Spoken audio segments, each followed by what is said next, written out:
ഇവക്ക് ഫോളോവേഴ്സ് ഇങ്ങനെ കൂടുന്നതിന് കണക്കായിട്ട് ഇവരറിയും ഇത്ര ഫോളോവേഴ്സ് ആയാ ഇവള് ഇട്ടിട്ട് പോകും, ഇത്ര ഫോളോവേഴ്സ് ആയാ ഇവള് ഇട്ടിട്ട് പോകും, അങ്ങനെ അറിയും. നമുക്ക് വേണ്ട, അത് ശരിയാവില്ലടാ. ഇപ്പൊ നിങ്ങള് പ്രേമത്തിലാണ്, ഇനി എപ്പോഴാ നിങ്ങക്ക് നിക്കാഹ് കഴിക്കാൻ എന്നാ പ്ലാന്? മംഗലം കഴിക്കണം. എന്റെ കല്യാണം കൂടാനെങ്ങാനും വന്നാ നിന്റെ കാല് തല്ലുപടിച്ച് മട്ടൻ ബിരിയാണി വെക്കും.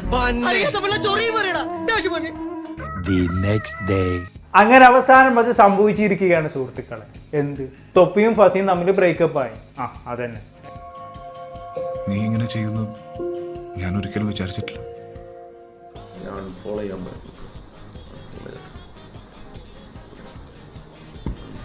ഇവളെ നല്ല ഒരുത്തി ഓർത്ത് ഞാൻ എന്നെ ദുഃഖിക്കില്ല, ഒരു പെണ്ണിനെ ഞാൻ സ്നേഹിക്കില്ല, വിശ്വസിക്കില്ല.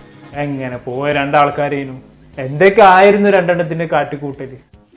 കുഞ്ഞിക്കാല് വേണം ആർക്ക്, ഒരു കുഞ്ഞിക്കാല് വേണ്ടേ നമുക്ക്.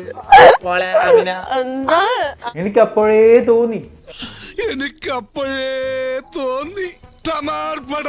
ചാറ്റിൽ വന്നിട്ട് അത് സ്പാം ഇല്ലല്ലോ. ഇനി ഓളെ പേര് പോലും ഞാൻ പറയില്ല. ഇനി ഓളെ പേര് പോലും എനിക്ക് പറയാൻ താല്പര്യമില്ല. ഓളെ വീഡിയോ ഞാൻ റിയാക്ട് ചെയ്യില്ല. ഓളെ പേരും പറയാൻ എനിക്ക് താല്പര്യമില്ല. ഓക്കെ, സങ്കടമുണ്ട് എന്ന് കരുതി ഞാൻ ഇതും വിചാരിച്ചോണ്ടിരിക്കാനൊന്നും പോകുന്നില്ല. ഓളെ കുറിച്ചുള്ള മൊത്തം കട്ട് ഓഫ്, ഓക്കെ, മൊത്തം കട്ട് ഓഫ് ആണ്. അത് വന്നിട്ട് ഇവിടെ വന്ന് സ്പാം ചെയ്താൽ ഞാൻ എന്റെ ഒന്നാണ് സത്യം, ഞാൻ റേവ് നിർത്തിയിട്ട് പോകും. ഇനി എന്റെ ജീവിതത്തിൽ ഒരു പെണ്ണില്ല.